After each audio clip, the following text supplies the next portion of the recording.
Hi, I'm Samantha McDouglas from thebridgeteachers.com. Come look over my shoulder at a play problem.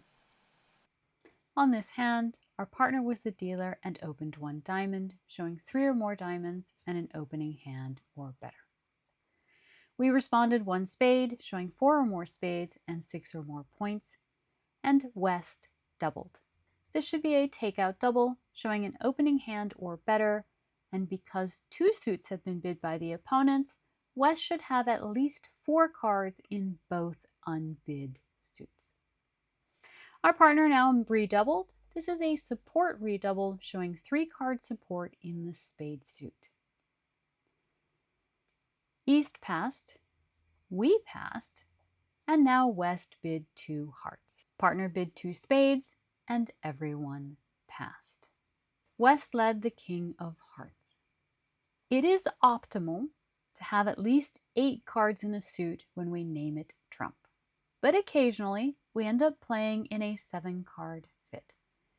Don't panic. It's going to be okay. That is the most important advice I can give you, because you get so used to having 8.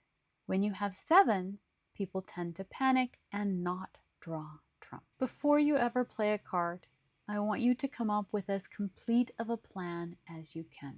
This begins by assessing the hand, by counting losers if you're in a trump contract and winners if you are in no trump.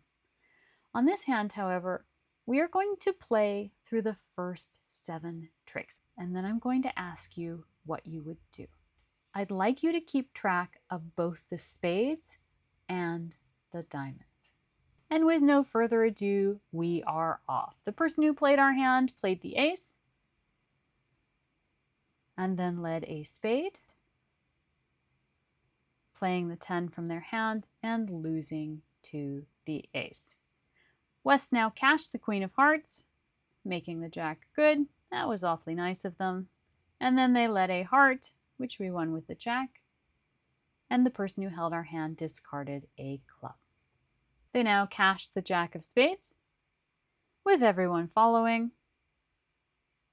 and now led the 2 of diamonds. East played the ace, we played low, and now East led the 6 of diamonds. Our hand played the king, West played the Jack, and we played the 3. Here we are at trick 7. Let's see how you did with your assignments. How many spades are still outstanding in the opponent's hands? 2.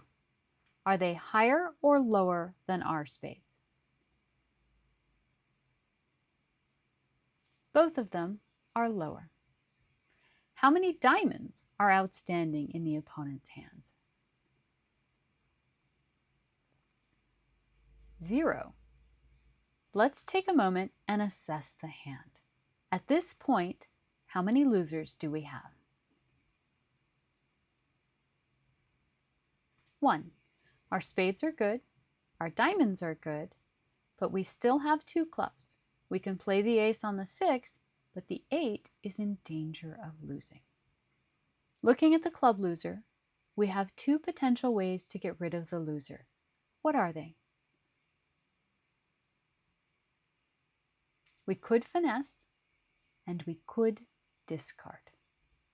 Before we do either of those, there are 2 trump outstanding. Should we draw trump? Yes, we no longer need our trump, so we don't want to take the risk that the opponents are going to take tricks with their trump. So we're going to draw trump. Now it might be that the trumps are 1 and 1, in which case we will be able to draw trump with only 1 trick. But unfortunately, they're not. They were both in one hand, so we're going to have to use the last of our trump to pull the last of the opponent's trump. But before we get there, we have to play a card from dummy.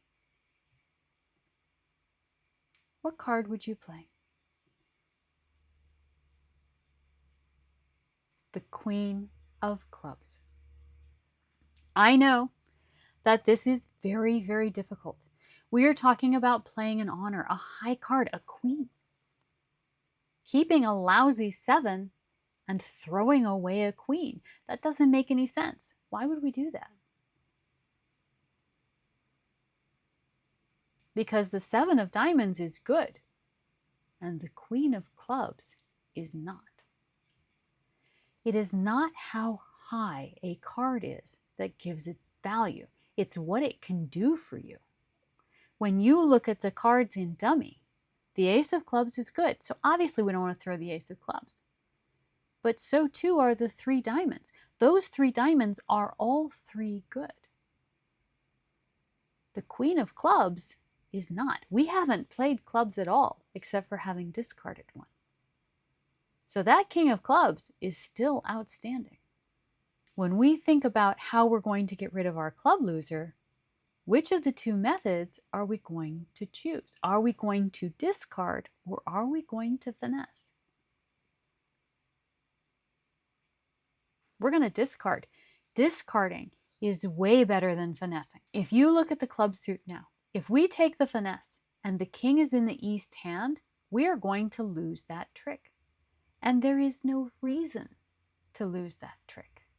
We don't need to lose a trick to the king of clubs because we can discard our club loser because all of those diamonds are good. So throw the queen of clubs because she is no good. And now play your good diamonds.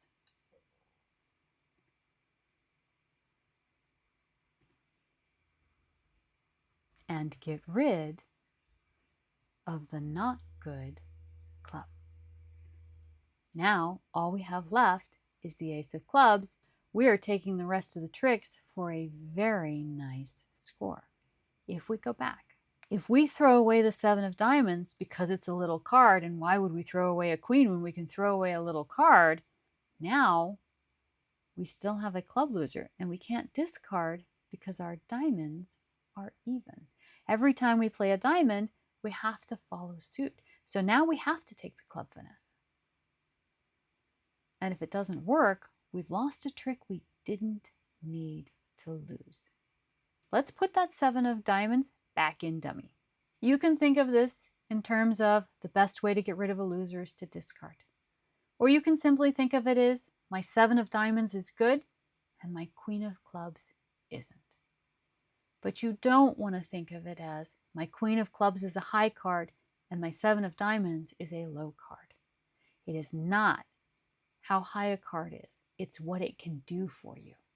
And that 7 of diamonds gets rid of our club loser. And that queen of clubs potentially doesn't.